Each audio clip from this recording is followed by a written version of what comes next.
Welcome back everybody to the channel. This week I've been driving this 2025 Jeep Wrangler Willys 41 edition. Yeah, so the 41 edition is based off of the 1941 version of the Willys MB, which were very popular in the war, which is really cool. So we really have Jeep going back to its heritage with this really nice army green paint. It only comes in the 4xe version, so you're gonna have to get the plug-in hybrid electric vehicle to get it, and it is an add-on package. It is gonna cost you a little bit more money to get this, but it is a really cool looking Jeep. It is a Jeep Wrangler Willys that attracts so much attention just because of the color and because of its heritage too. There's a lot of people that, you know, recognize this color and this color scheme, you know, from 1941 and stuff like that, and they do make that connection. So really cool to see with a really nice modern touch onto something of an old classic. But of course today I'm going to show you the exterior, the interior, and of course a POV drive. Let's get into it. So yes, the Willys 41 edition, really cool looking vehicle here. You can see we've got really nice daytime running LEDs right here. And then we have kind of the classic Jeep look right here in the front. That hasn't changed too much, but if you look on the hood, we do have a 41 badge with this nice decal, of course, exclusive to this version of the Wrangler Willys, which is really cool. And also we have a steel bumper in the front and a steel in the back as well, so that's going to be good for off-roading. That comes standard on this edition. We do have the fog lights included in there. We can see the tow hooks as well. No front-facing camera or anything like that, but we do have some parking sensors, which is quite useful. You get a good view of some of the suspension stuff right through there. It looks really cool. You can tell it's kind of meant to be dirty and off-road, which I unfortunately didn't have a chance to do, but you know, it's still got that classic Jeep look that it has had throughout the years. I mean, Jeep didn't really need to go back to its old roots to get this look because it really hasn't changed over the years, and honestly, it doesn't need to, because I think the Jeep brand still does pretty well with this exact look. So let me tell you what is under the hood of this Willys 41 edition. We have a turbo 2-liter 4-cylinder engine, and of course, it is the plug-in hybrid electric with an 8-speed automatic transmission. That's going to produce 375 horsepower, 470 pound-feet of torque. So don't get it twisted, this Jeep can still move. It's got 2 electric EV motors, and on a full charge, it'll do about 34 kilometers. That is what Stellantis says, but I have actually noticed into the 40s, which is a pretty good sign. I've got warm weather here this week, so that's probably helping things a little bit. Now, this Jeep Wrangler is going to start at $59,000, so call it $60,000 Canadian. That's just without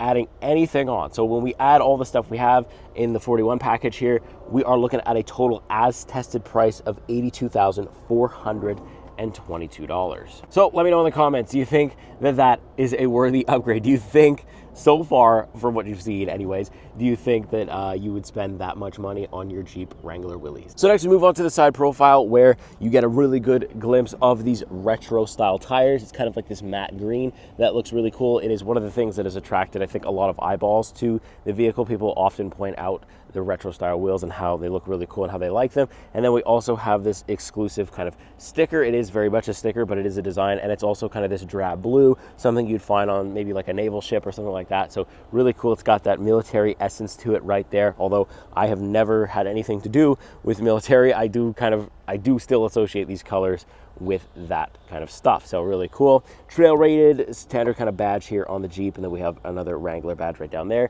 This is where you're going to plug the Jeep in. So like I said, it is the plug-in hybrid, so easy to do. It comes with a little wall charger that you can actually charge. It charges in about like, I went from like 0 to say like 50%, about like 10 hours just off a wall plug.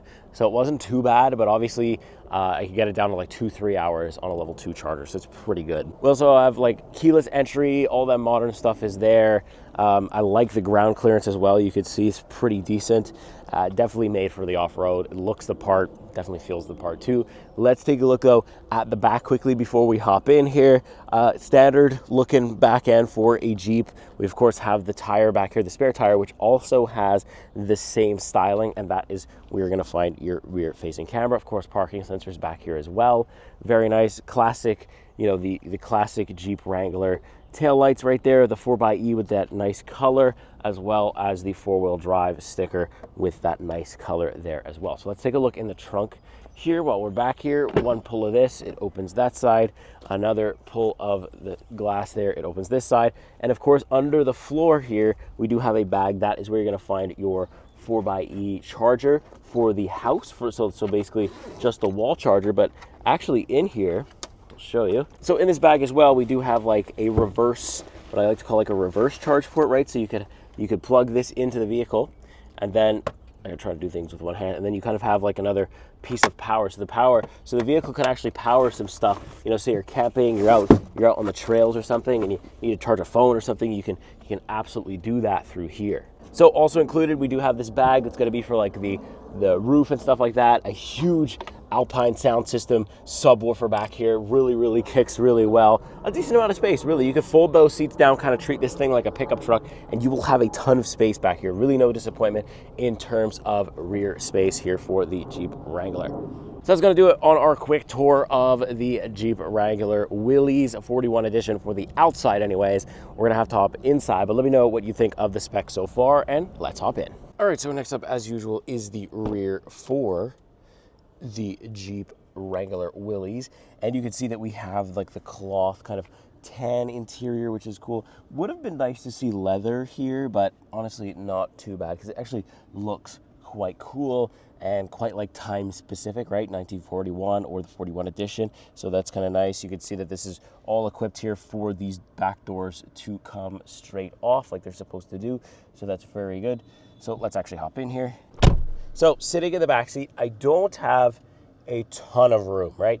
And you're gonna have to excuse my voice because I am currently getting over a cold and it's attacking my voice. So we're just getting it back here. But anyways, so there's not a lot of light either that comes in back here. Even though it gets pretty bright outside or relatively bright outside, there is not a lot of lighting things going on in here. But yeah, I'm kind of pushing, you know, the front driver's seat a little bit. I've got a ton of headroom because of the fact that, well, first of all, you could remove this, number one, and it's kind of raised, right? Because it's sitting on top of the body, so there's no actual roof line here. So my head kind of can go right through. You got like some lights back here, should you need them.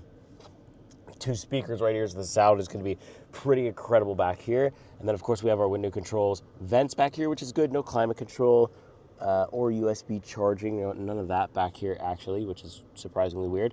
But we do have like some little storage places for coins and stuff. If you do want cup holders, see if I can bring it down here. My child seat's slightly in the way. You do have them right there. Child seat fits pretty well for those of you that are curious. You know, it's slightly compromising the front seat passenger stuff, but not terrible at all. And yeah, I'm overall just really comfortable in here. And yeah, it's not too bad. The cloth seats are not that uncomfortable. Definitely with the doors off and stuff would be a cool experience to sit back here, but even cooler if you're in the driver's seat. So let's hop up there. All right, and next up is the business end for the 41 edition of the Jeep Wrangler Willys. Here we go. Look at this. So again, with the cloth here, again, still maybe would have preferred leather, would have maybe looked a little cooler, a little bit more worth the money, right? But still, this isn't terrible. I do like it. It's very comfortable seats. They're nice and padded. You can see they're kind of raised as well. There's no, like, there's a step here, but there's nothing that comes out to actually help you get in, so you do have to hop in. But again, you can see these doors as well are equipped to come right off. So let's just hop right in here. Close the door. It's kind of a heavy close sound. And there we go. So now we're in here. I'll turn down the fan speed. So now we're greeted with this pretty decent looking steering wheel. Pretty used to it if you've seen Stellantis products or, you know, Jeep products in the past, and you know exactly what you're looking at here. We have some cruise control options here on the right hand side, as well as a volume control all the way on the other side. I can't really squeeze my camera there, but it is there. And then we also have our media controls, as well as the ability to control our gauge cluster. And then we also have another media control in the back right over here as well, which is cool. So gauge cluster wise, pretty cool. It's a good mix of like analog and digital. And usually, like, you know, I'd complain that, oh my God, it's not all digital and it's 2025. But when it comes to the Jeep, you know, you'll want a little bit of analog in there mixed with the digital. So right now, nothing's making any noise because you can see I am in full EV mode. I've got 37 kilometers, 95%. I think I saw about like 41 kilometers on a full charge. Not terrible, actually. I can do my full work commute in entirely electric mode, which is really cool, and it's basically all city, so I am really happy about that. But you can kind of manipulate things like, you know, such as the Stellantis stuff goes. There's a ton of customization options here that you could go through. It's quite interesting, but usually I just keep it on the speedometer, or you could kind of do vehicle info, and you could have a bunch of different stuff here that you could go through should you need it. But usually, like I said, I'm just on the speedometer, no problem. And if you click OK once, you'll go into miles per hour. So it's a really quick change. So that's interesting. All the way to the left here, I'll try to squeeze because there's not much room here. I have my lighting controls, illumination controls, the button for the gas, and then I have these 3 buttons right here. These ones are actually, so hybrid means, you know, it'll kind of do its own thing, and it will control itself, and if it's, you know, if you need to rip, it'll turn on the engine. If not, it'll pretty much be an electric. Electric is only electric mode until it absolutely can't give you any more power electric wise. And then e-save, of course, you'll turn the engine on full time. Over to the right hand side, where we have this kind of interesting slimmed out infotainment display with kind of the Uconnect stuff. Very responsive, actually. One of the more responsive Uconnect systems that I've used. It's still on the slow side a little bit, but it's gotten, you can tell it's a little bit better than some of the more recent ones that we've seen, which is really good news. So as you can see, I have some e-hybrid stuff that I could go into. I also have some dashboards, so like an off-road dashboard. You can control stuff from in here as well, but you don't really need to, which is good because it does have wireless Apple CarPlay, Android Auto, all that stuff, and you can see, you know, where the power is right now, pitch and roll, all the cool stuff and all the off-roady stuff that you need is definitely here. We do have just a rear view camera here, which is decent quality, no complaints there. It would have been nice to have like a 360 maybe for when you're off-roading, but you know, such as it is, we do not get that kind of luxury. So all good, but a little bit lower, we do have a whole bunch of physical controls. Like it's a whole panel of them, so you kind of got to go through it and understand what does what. I'm pretty sure I have a decent understanding. So basically all here is your HVAC control, dual zone automatic climate control, heated seats, heated steering, no ventilation.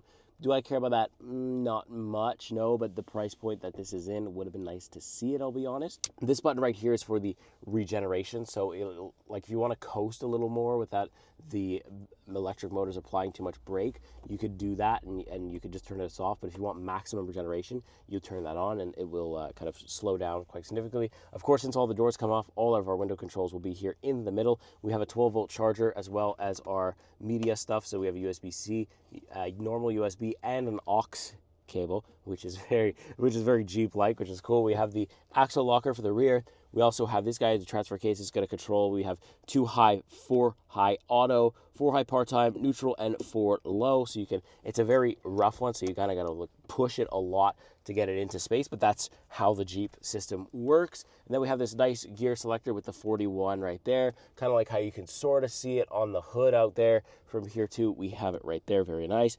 Manual parking brake, which is nice to see. 2 standard cup holders, a little bit of storage in one compartment, and then you lift it, you have a little bit more with a second USB cable. And then we also have like this really nice trim around here. You'll see it here.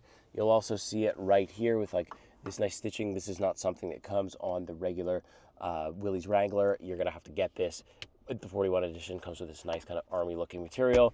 Standard glove box, nothing crazy there. Passenger has enough room. The doors, or sorry, not the doors, but the seats are actually not powered. They're manual, which again, in this price point, would have been nice to see. But again, it's a Jeep meant for off-roading. I don't know how much you guys that are actually looking to buy this vehicle are going to care about power operated seats. So I think manually operated, they could probably get away with it, probably are getting away with it. So not a huge deal there. Also, you can see we've got clamps everywhere. It's kind of in the back too. You can see we have to unclamp all these, probably unscrew a few things, and then this roof will come right off. But surprisingly, the noise and sound isolation is better in this hardtop than I expected. I expected to hear a lot more road noise with this thing, but I don't. So that's really, really good news.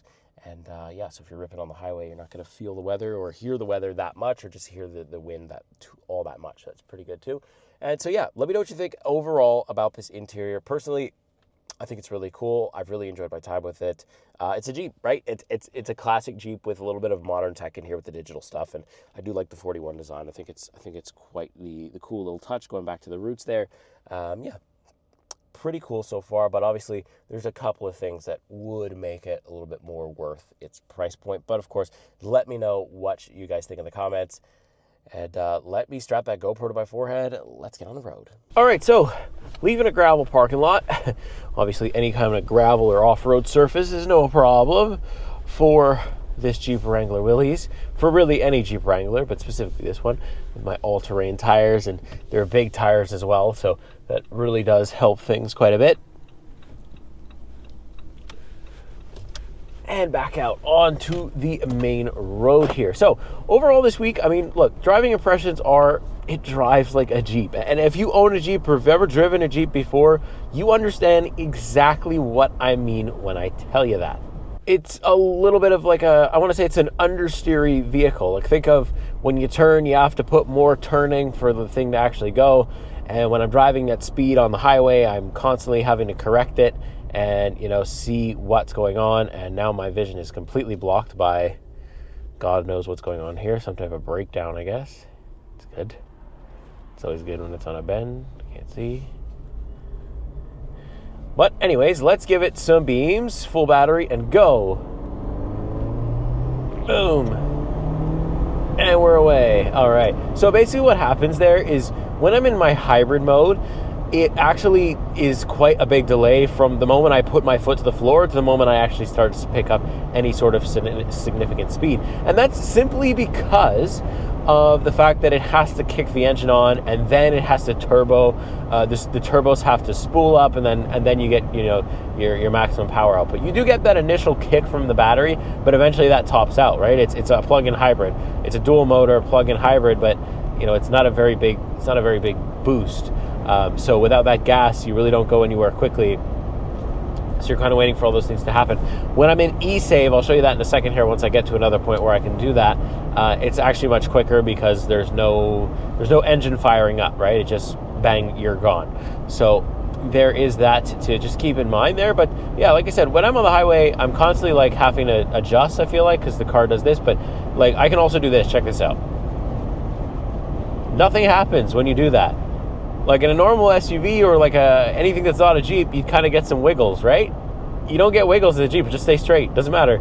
So that's what I mean when I say weird handling. And I had completely forgotten about it when I first hopped into this thing on Monday. I was like, okay, I'm gonna hop into this thing and boom, just gonna be a normal. And then I'm like, man, is it sliding around? It wasn't sliding. It was just purely me not remembering that the Jeeps handle really weird and they're understeery.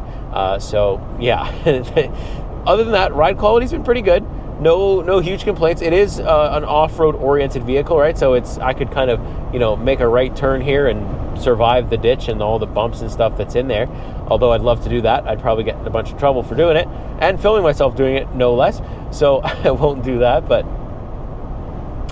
yeah, I think since it's more off-road like oriented, it's a little bumpy on the big bumps, but most of the time it's okay, right? It's not a vehicle that I would want to take on a road trip. Could you? Absolutely, no problem, especially with the hybrid battery. It'll probably save you a little bit, a couple of bucks on fuel. But would I want to? Probably not. There's a bunch of really any other vehicle other than a Jeep, or at least the Wrangler series that I could take on a road trip a little easier, just because, like, you know, there's quite a bit of wind right now, and well, now I'm like approaching the trees here, so it's not that bad. But when I was out there in the open, like, the gusts of wind were pushing me all around, like, and I feel like I'm a pretty big vehicle, right? But yeah, I was just getting pushed. So that's why I say, like, you know, it's more of like an off-road vehicle, right? Like, that's where it's going to shine, and that's where, like, if you want to spend the $82,000, that's probably where you're going to get your money's worth. All right, so let's put it in e-save here. It will kick on my engine right away, so that way I kind of have everything right here. Turn this corner. The engine actually doesn't sound too bad either, which is nice. And we'll give it the beams here. Let's go. A little bit of wheel spin. And yeah, not a dramatic show, right? Nothing crazy, but still a decent pickup from a Jeep Wrangler, or just a vehicle that's meant to be an off-road vehicle, can pretty much put its power down on the pavement too. So I do drive around in hybrid pretty much all the time. I don't drive around in fully electric. I feel like that's pointless, and I'm going to chew through my battery way quicker than I'd want to. Especially, like, I do a lot of city driving, so, like, I've done, I don't know, I feel like I've done, like, you know, over 200, 300 kilometers on this thing, all electric, just because my commute's so short, and, like, I'm able to charge where I go. Like, every stop that I've been at, I just plug it in, and I get my battery back. If you're somebody that's going to do that, then you're going to keep your battery topped up all the time. Is it going to be good for longevity? Probably not. I don't think batteries like to be consistently charged all the time. But for my week with it, I've been able to to really see what it's got in terms of just me charging it all the time. And I really haven't had to dig into my gas tank. We're at the end of the week. I'm Sunday. I drop these vehicles off Monday mornings, and I'm still above half a tank, like well above half a tank. And it's ridiculous. I mean, it's just because I've been able to drive in basically mostly electric mode when I need to. Like, so when I'm driving in the city like this, I'm going 75, which is going to drop down the speed limit. Now we're going to go like 50, 60, and I'm still all in electric mode. I've not touched the gas tank at all, except for when I need my full power, or say you're joining like the highway, then you're going to push the pedal to the floor and you're going to get your gas engine to kick on. But that's it. Like, other than that, if there's enough battery charge, even in hybrid mode, you've pretty much got an electric Jeep that happens to have a gas tank. It's a pretty interesting concept. In terms of visibility, it is decent, right? We're not a very big Jeep, so I don't feel like I need like all the cameras and stuff, although at 82 grand would have been a nice little addition. The windshield does collect bugs like nobody's business when you're driving, because it's more like, it's on a little bit of an angle, but it's more of like a, you know, like just a flat, straight up windshield. So it is weird, but the visibility is not affected because I can see the roof, or I can see the hood, no problem, and that has not affected me this week at all. It's just, I had to clean the windshield quite a bit because I collect dead bugs like nobody's business. It is just a bad day to be a bug if I'm out on the road, tell you what. I do have some form of one pedal driving. Like, I can click this little blue button here with the battery on it, and that will kind of enable like maximum regenerative braking, which means it allows for less coasting, but more regeneration. So it won't bring me to a full stop, but it will bring me to kind of like a crawl, like basically the idle crawl that the vehicle will do. And that's pretty good. So when I'm like slowing down for the stop sign right here, I'll kind of lift my foot off now. It'll start to brake. Then I'll apply my own brakes, because we obviously have to stop fully for the stop sign, and then we'll keep going. So yeah, it won't stop me all the way, but you know, it'll give me a little bit more of that regenerative power back into my battery pack, adding to my efficiency, which I think that's what you're looking to do if you buy a plug-in hybrid in the first place, right? So that's just about gonna do it for my thoughts on the Jeep Wrangler Willys 41 edition. Been a fun week. Been a week that, you know, if it was to snow, thank goodness it didn't, because oh my God, it's May, end of May, matter of fact. So if I had snow, I think I'm leaving the country and I'm moving to like Mexico, because I am just, no thank you. But no, even if it did, like whatever it did, I feel like this Jeep would have absolutely tanked it. It would have, you know, handled anything I threw at it very convincingly, very well, no problems there. I think that for $82,000, it is a ton of money, and not an amount that I would feel comfortable spending on a Jeep per se, just because I wouldn't use it in the off-road. Like, there's no places here that's off-road, like oriented, or places close to me that I would want to do that, or, you know, there's just really nowhere that's advertised that you would really want to or feel the need to do that. So, like, I don't feel like I would get my money's worth out of a Jeep Wrangler. That's just simply because I wouldn't use it for its intended purpose. I would just use it on the pavement, which a lot of people, don't get me wrong, Jeep fans, you're still going to buy this and drive it on the pavement like 90% of the time. And that's completely okay. If you're a fan of the brand, if you're a fan of what it does, you're a fan of what it looks like, hey, if you got the budget, by all means, get the car you love. And don't worry about what anybody tells you, because it is still a really, really cool Jeep. It's a really cool SUV. It just costs a lot of money. It just costs too much money for me and for most, but doesn't mean that if you're a Jeep fan and you like it, you can't do that. You can absolutely like it no matter what I say, or really what anybody else here on the internet says, because it can get pretty brutal out here.